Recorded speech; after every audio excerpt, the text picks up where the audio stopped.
pressure to kick it away. This is taken about 7 yards deep.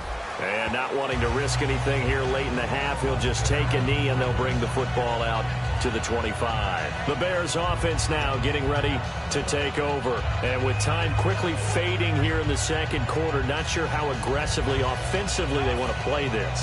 I think we'll find out just how much they trust their guys in this situation if they decide to take a shot.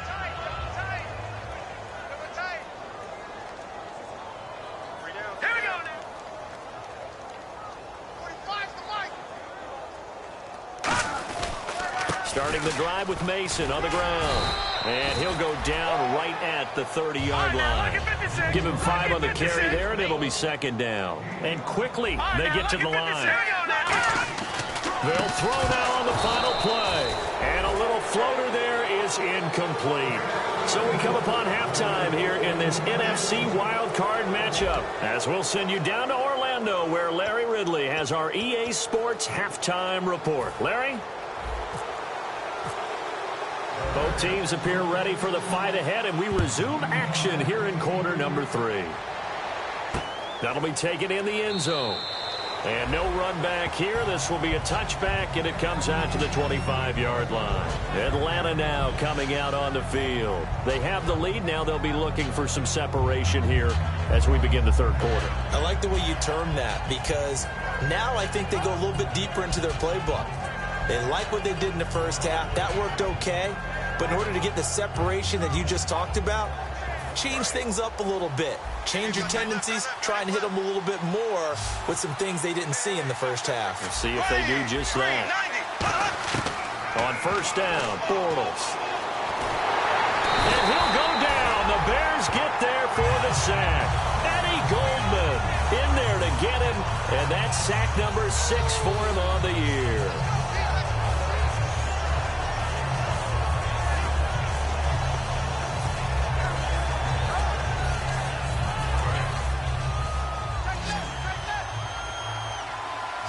They come out 5 wide, 3 of them to the right side. Now Bortles throwing on second down. And he'll be hit as he releases it, and that'll fall incomplete.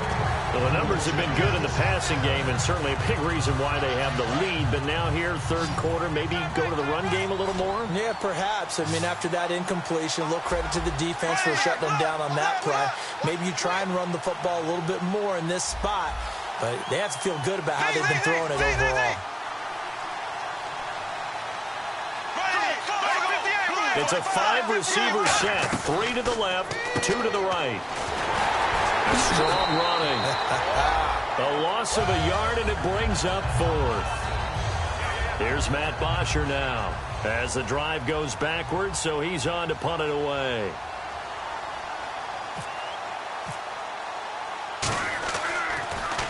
And he'll get this away into the icy winter air. Taken from just outside the 30. A good return there. Call it 13 yards. And the Bears take over. So here are the Bears now as they get set for their first possession of the second half. They were able to get the stop defensively. Now a chance really to set the tone here in quarter 3. They can really take charge, can't they? And this is probably how it was drawn up at the half. I think we can go inside the locker room, all right? And I think we would see up on the grease boards, stop them defensively, get the ball back for the offense, and let's go downfield and score. Seems simple, right? The last part, we have to find out that's going to happen. But the first part worked to perfection. Did exactly what they wanted, and now their offense has to pay it off. See if they can get the latter 50%.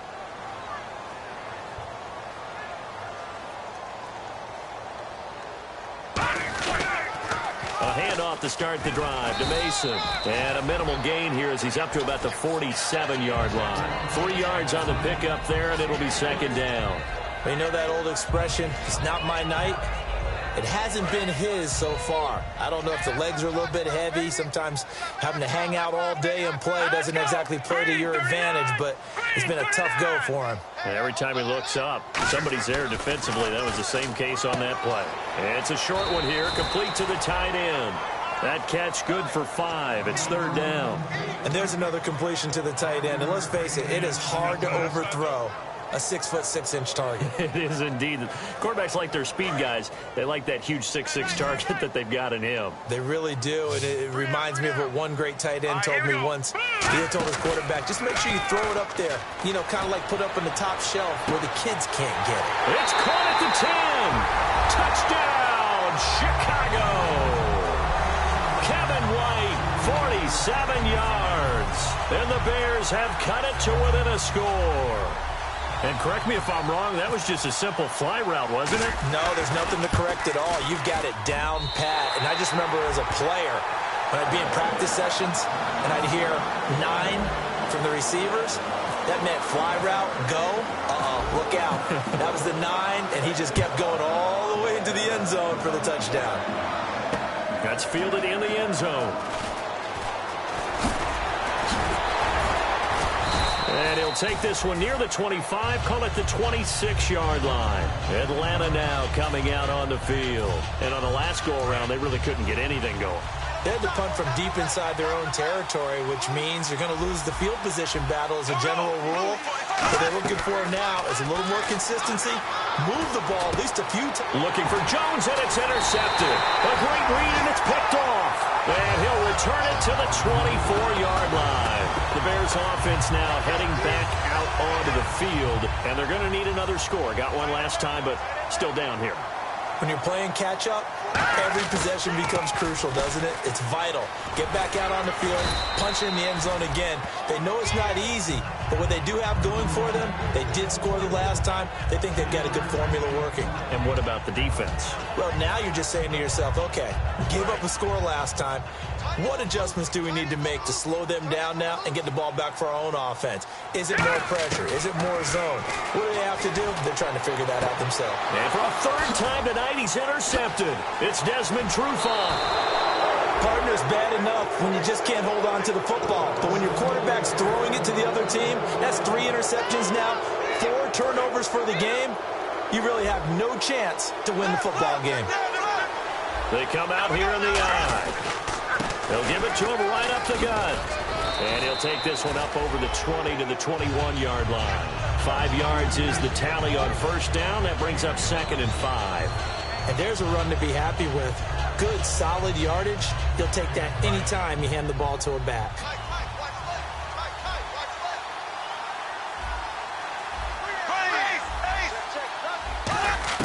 Bortles to throw on 2nd down.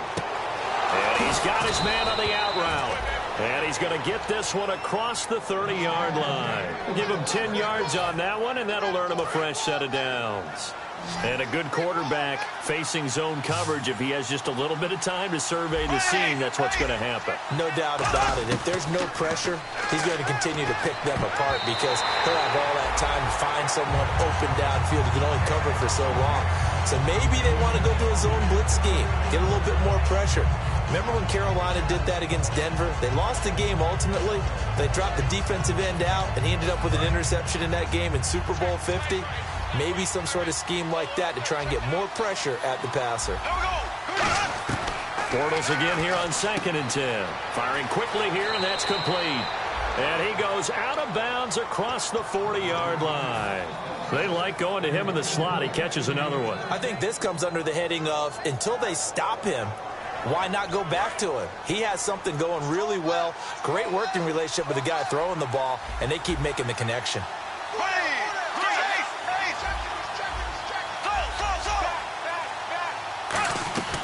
They'll run it now out of the gun. And the play goes nowhere. Losing yardage back near the 40 at the 39. A loss of a full 3 yards, and now it's 2nd down.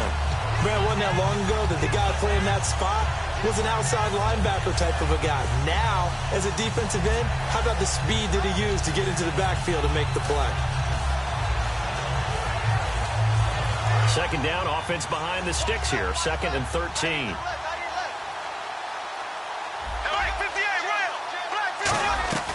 Now a play fake. Bortles. And that is incomplete. The Pro Bowl wideout Julio Jones is intended receiver. And it's 3rd down. It's always tough for the guys throwing the football when they think they've got a completion and the ball's almost there, and then someone sneaks a hand or two in and bats it away. They come out 5 wide, 3 of them to the right side. Now Bortles. And incomplete. The contact made the ball roam free and brings up 4th down. Oh, man, for him to be that wide open and drop it, sometimes you have just too much time on your hands, right? You end up thinking way too much, and your hands get shaky. And, yes, he's a tight end, but that's a catch he should have made.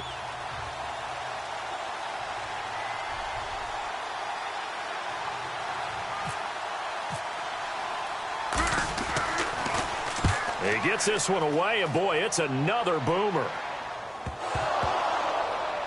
And, wow, fortunately, he wasn't. And do not ask me to explain what in the world happened there, folks. That's a safety in the strangest of ways, my word. Well, I'm not totally privy to what went on with their offensive meetings, but, Charles, something tells me that one wasn't in the plan. Yeah, when we had our production meeting, they didn't exactly share that with us.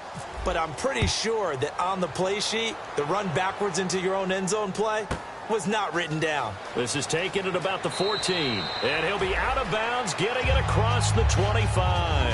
Atlanta now coming out on the field. And a tight game after punting last time. See if they can get something going on this drive. As they head to the field now, with the game this close, you've got to feel there's a sense of urgency for them going on offense right now. But they have to do it without letting panic creep in and affect their play.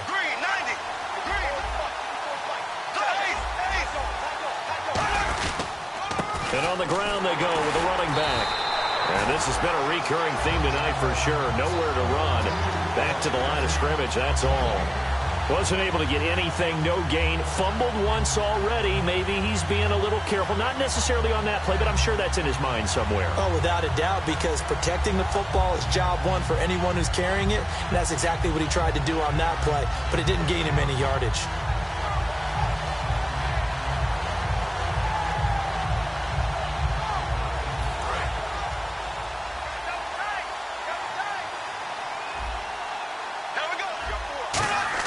On 2nd down, here's Bortles. And he will find his man on the outside.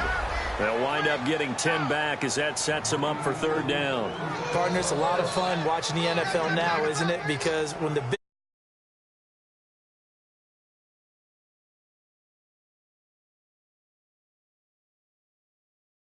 we just saw there. They come out 5 wide, 3 of them to the right side. Bortles to throw on 3rd and 1. Looking for his running back, and he's got him. And he's got the first down yardage before being taken down at midfield. That one goes for 13 yards, and it moves the sticks. And, Brandon, from our time in college football, where receivers weren't running the traditional NFL route tree, one thing they did learn, find open areas, find soft spots, and set up and catch the ball. And I think we just saw that there. Yeah, we saw that indeed, picking up the first. They'll run it now out of the gun. No gain on the play. It'll be 2nd down. They're trying to establish that running game, but they're really, really having trouble, aren't they? Yeah, when you're running against a really good 4-3 defense, that means you've got big guys inside who control things. Those big defensive tackles are making it very difficult to find open space. Offense looking to avoid a 3rd and long. It's 2nd and 10.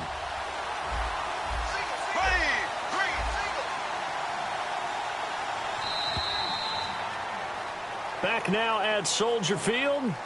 It's the Falcons. They've got the football. They've got the lead as we get set to start the 4th.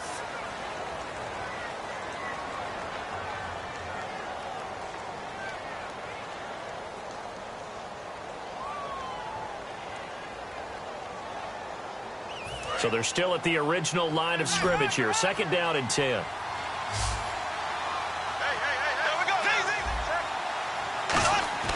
Bortles going to throw. And he takes a shot on the release as this will be incomplete. Not too many things get to a quarterback of this magnitude, but I think it's safe to say that pressure can get to any quarterback. Now, he's obviously a great franchise quarterback, but felt the pressure, threw it incomplete. They come up in an empty set. 4 wide receivers, 1 tight end. To throw is Bortles. Oh, incomplete. Nearly the pick they needed. They would have loved one there, but at least it does get them to 4th down.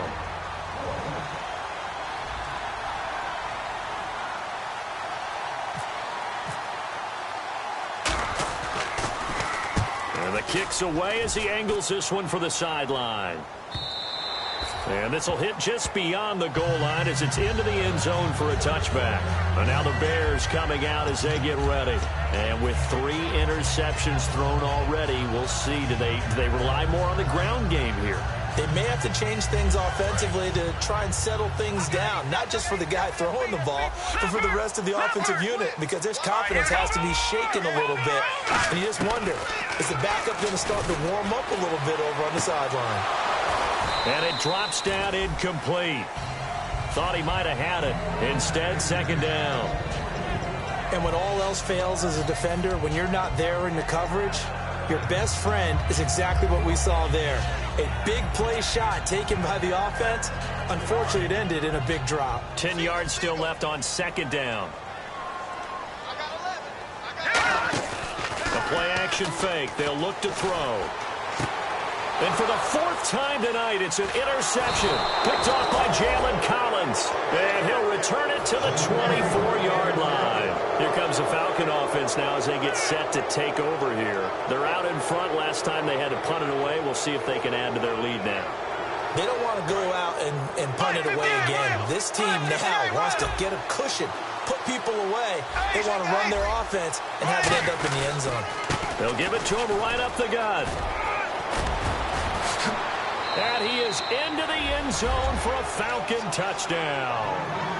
A great effort there. Taking it in from 24 yards out. And the Falcons use the short field to their advantage as they cash in for 6.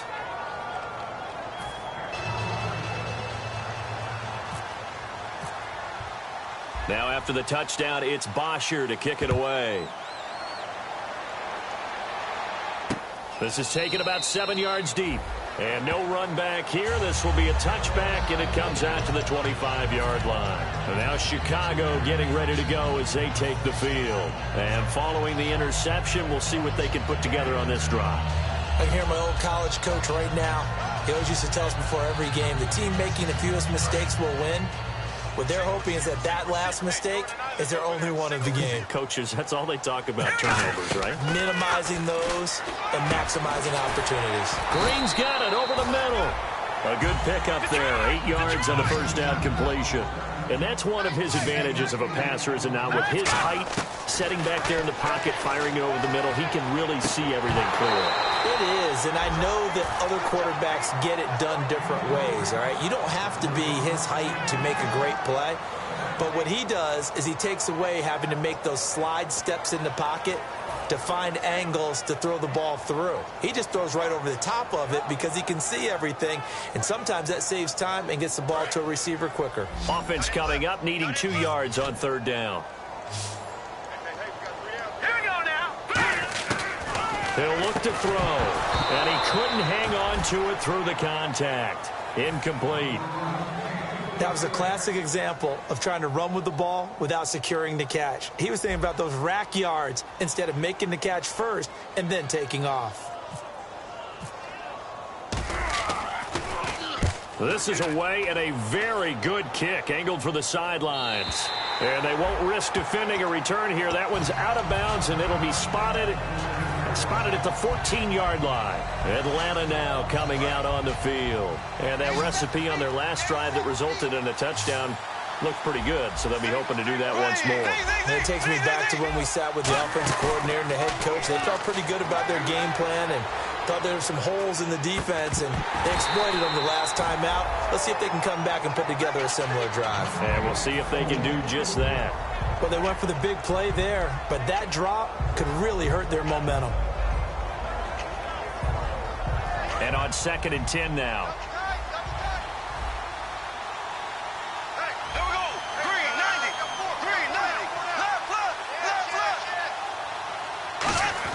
Back to the air on 2nd down. It's Bortles.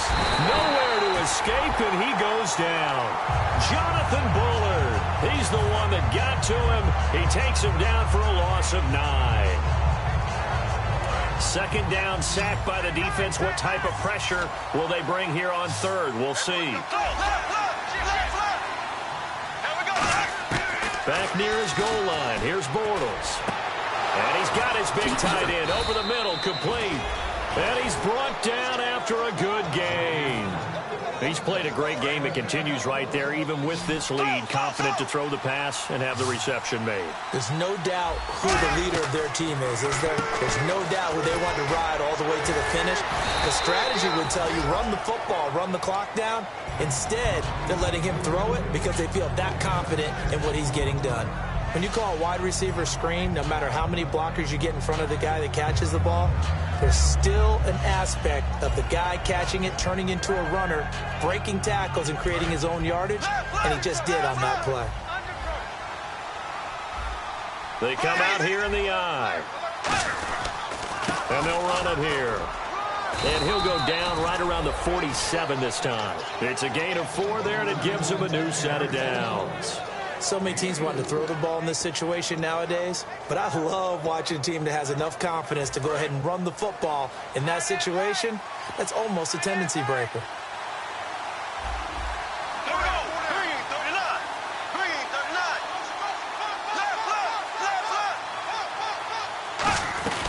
They'll run it now out of the gun. And this time not as successful as he'll get back to the line of scrimmage and no more. The fourth quarter here, they've got the lead. They want to keep it on the ground. That's what they're doing. Smart football. Keep the clock grinding. Keep it going. But you got to figure now, they're going to see more people stacked up at the line of scrimmage as they try and bleed it out. And after the play on the ground, that brings up second down here. Here we go now. Green, 90. Now Bortles throwing on second down. And he's got his man on the out route.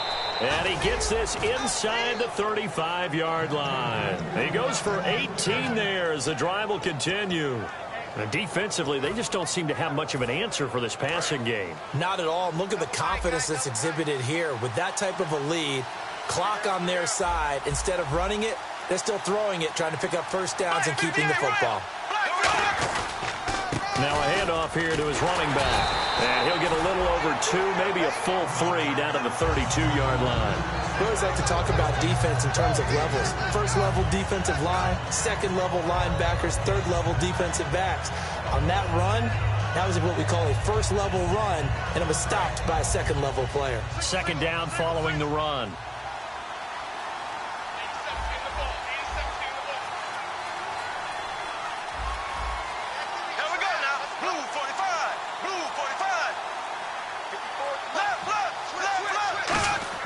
Bortles to throw on second down. He's got time. Dancing to his left. And he'll just throw this one over in the way of the security crew. Incomplete here. Let's face it, you can run the route tree as many times as you want, get in sync, practice it, do all those things. But once you get to game speed, it doesn't always time up quite that well. That one goes incomplete.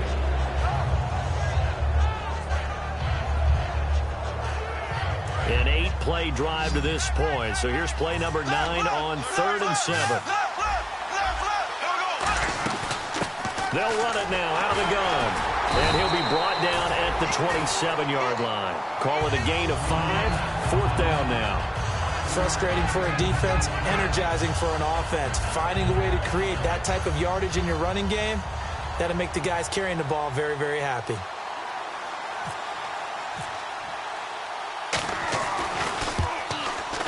And his kick is good. And that will extend their lead even further. So they settle for just the 3 there, but clearly anything helps when you're trying to salt one away here in the 4th. Without a doubt, I think a touchdown would have been the final nail. But 3 does give them some breathing room and lets them build up a little cushion. This is taken about 7 yards deep. And no run back here. This will be a touchback, and it comes out to the 25-yard line. And now Chicago getting ready to go as they take the field. And they're coming off a 3-and-out, my friend. I think they've got to look at that play sheet and go to a spot that they haven't gone before. Time to shake things up a little bit to try and get this offense moving. Okay, so how do you do that? How do you shake things up? You look at what you called before, realize it hasn't worked Go to so something well, else. and maybe try and find one of those special plays from one of your better players, and maybe try and hit something big and get things going in the excitement area.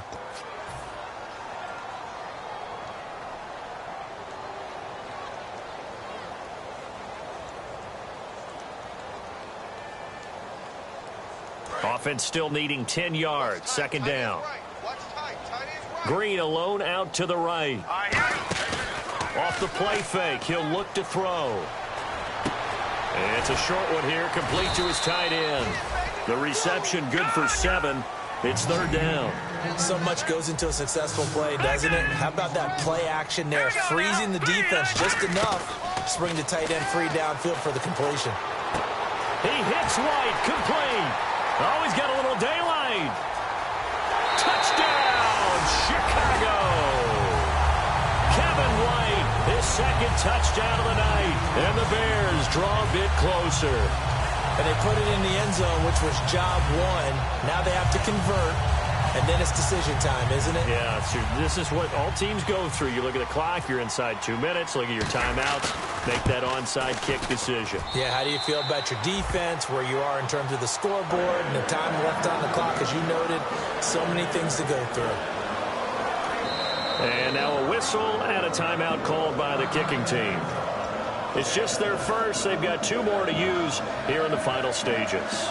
So just over 90 seconds to play, and this would figure to be about as critical as it gets here.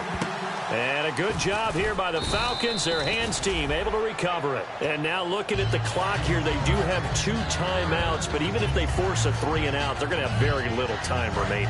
So that means they've got to be aggressive and find a way to knock the ball free. They've got to come up with it because they can't just rely, as you noted, on using their timeouts and getting the ball back. They might not have any time to mount an attack, even if they do play it that way. Get the football. That's their mantra. And so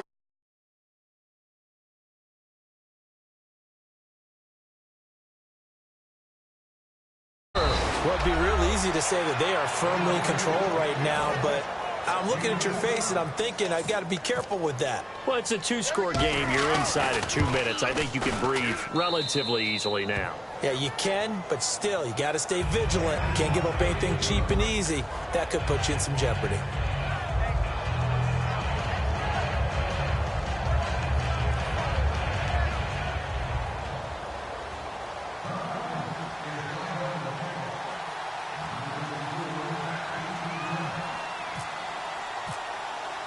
Now after the touchdown, it's Bosher to kick it away. This is taken about 7 yards deep. And with the new rule, that decision to bring it out will cost him about 5 yards as he only gets to the 20. And now Chicago getting ready to go as they take the field. And they'll just simply be looking to build off the confidence of the last time out where they scored a touchdown. And confidence is powerful, isn't it? When you've scored once, you feel like you can go back out there and get it done again. Doesn't matter what the defense throws at them. They feel like they're in a groove right now, and they want to get out there and show it. Yeah, hoping to stay in that groove here this go-around. Well, I guess we just discovered that someone is certainly not going to sit back and just take it in this game, huh? No, they were trying to get that touchdown back in one shot. One shot, trying to help out his defense and let the other team know they were coming after him. He'll try again with the arm here on second down. His throw incomplete. Roughing the passer, that's shades of Charles Davis back in his playing days. Oh, I sure wish it had been, Brandon. Back in my day, I didn't hit anyone hard enough to rough the passer. I had a number of teammates that handled that for me. Now on first down, he'll drop to throw it. And it's a short one here, complete to the tight end. Give him 7 on the play, and it'll be second down. He's a rookie, and you don't want to get hung up on the word potential. But when you see him make catches like that, you keep thinking to yourself, he's good now. He's got a chance to be great with plenty of work. Now they'll throw here out of the gun. He's going to let it fly. And this is intercepted, and that should do it. A great read, and it's picked off. Shrugs the tackle. Nice. The interception woes, they just continue to mount. He's thrown 5 picks. At this point, you got to be thinking, is it something between the ears? I think a confidence hit does occur once you start getting those numbers up there a little bit. But as you and I both know, it's not always just one guy's fault. Maybe somebody ran a wrong pattern. Maybe some balls were tipped. It could be so many different things. Bottom line, though, it comes back to the guy throwing them. They'll run it now out of the gun. And he stopped immediately there. Officially no gain on the play, and it's second down. They were in the 4-3. Mike linebacker made a great tackle. And when that happens, generally it means that the guys up front, the 4 down defensive linemen, have absorbed